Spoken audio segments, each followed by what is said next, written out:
Welcome back. If you've made it this far, you're already doing something most people never do. You're staying. And staying matters more than talent, more than intelligence, and even more than motivation. Motivation comes and goes. Staying is what changes you. Many people start learning English with excitement, big plans, and high energy. Very few stay long enough to see real results. So if you are still here, reading and listening, that already puts you ahead of the crowd. Now let's talk about a problem that quietly slows down many beginners without them even realizing it. Translation. Most beginners translate everything in their head.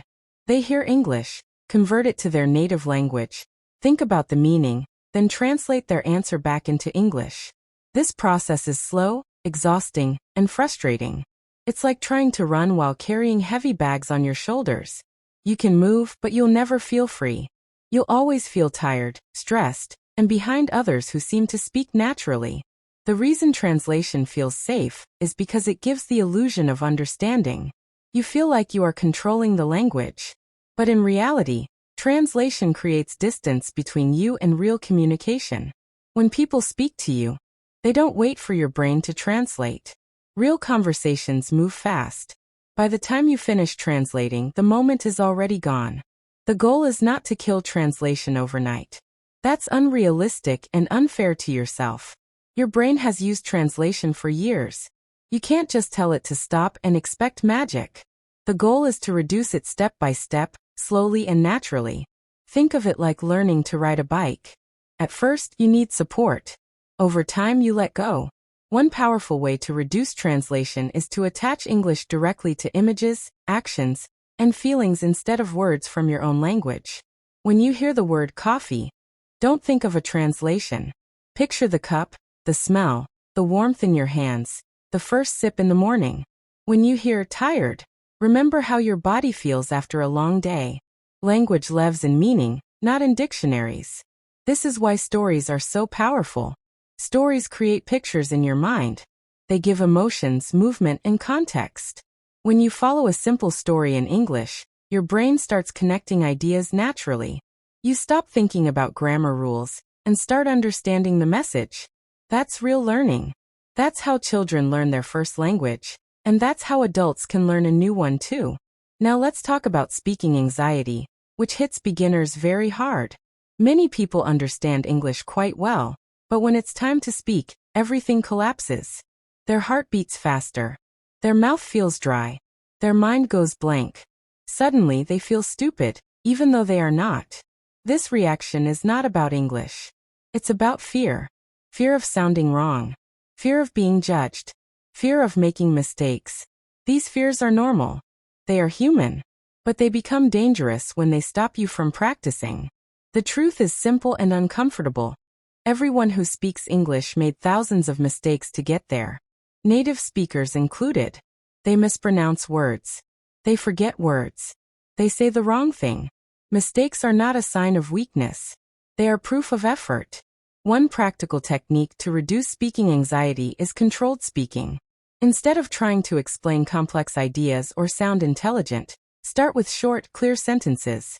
Simple English is powerful English. For example, I think this is good. I don't understand yet. Can you repeat that? I need more time. These sentences are easy, but they keep communication alive. Confidence grows when communication works, not when grammar is perfect. Another powerful habit is repetition with variation. Take one idea and say it in different simple ways. I like this story. I really like this story. I like this story because it is simple. This story is easy and interesting for me. This trains flexibility. You stop memorizing sentences and start creating language. That's when English becomes yours. Now let me tell you a longer story. There was a beginner who watched English videos every single day. They listened to podcasts, watched movies, and followed English pages on social media. From the outside, it looked like they were doing everything right. But they never spoke. Not to others. Not even to themselves. Speaking felt scary and uncomfortable. One day, they decided to change one small thing. Just one. They promised themselves to speak English for 2 minutes a day. Not 10 minutes. Not 30. Just 2. They talked to themselves. They described their day.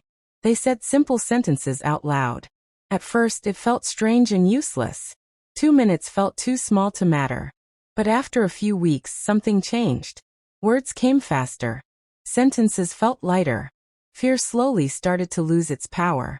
2 minutes turned into 5. 5 turned into 10. The habit changed everything. Not because it was perfect, but because it was consistent. This brings us to another big mistake: doing too much at once. Many learners burn out because they try to study everything every day. Grammar, vocabulary, listening, speaking, writing, pronunciation, idioms, phrasal verbs.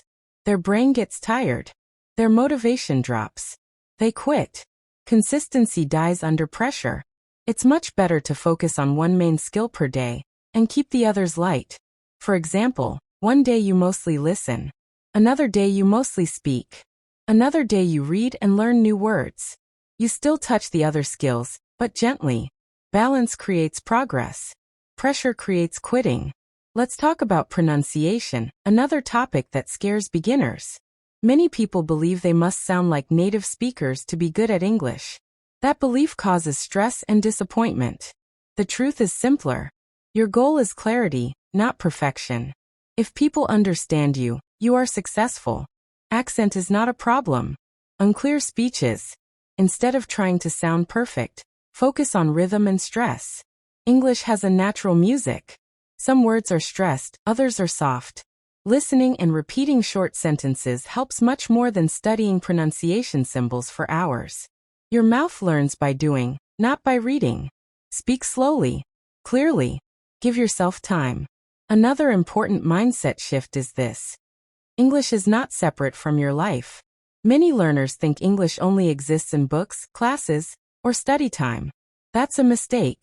English should enter your daily life in small, natural ways. Read short messages. Watch short clips. Think simple thoughts in English while walking, cooking, or waiting. Talk to yourself quietly. These moments matter more than long, stressful study sessions. Also, stop comparing yourself to others. Comparison is a silent killer.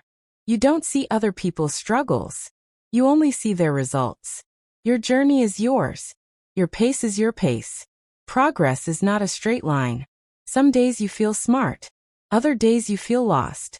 Both are normal. Another mistake beginners make is waiting to feel ready. Ready to speak. Ready to understand everything. Ready to be confident. Readiness comes after action, not before. You don't become confident and then speak. You speak, and confidence slowly appears. There will be days when you feel like you are not improving. Those days are dangerous, because that's when many people stop. But progress often feels invisible. You don't notice it daily. One day, without warning, you realize you understand a video better. You answer faster. You don't translate as much. That moment feels quiet, but powerful. Learning English is not a race. It's a relationship. The more time you spend with it, the more comfortable it becomes. Be patient with yourself. Be kind to yourself. Stay curious. If you are here listening and reading, you are already doing something right. Keep going.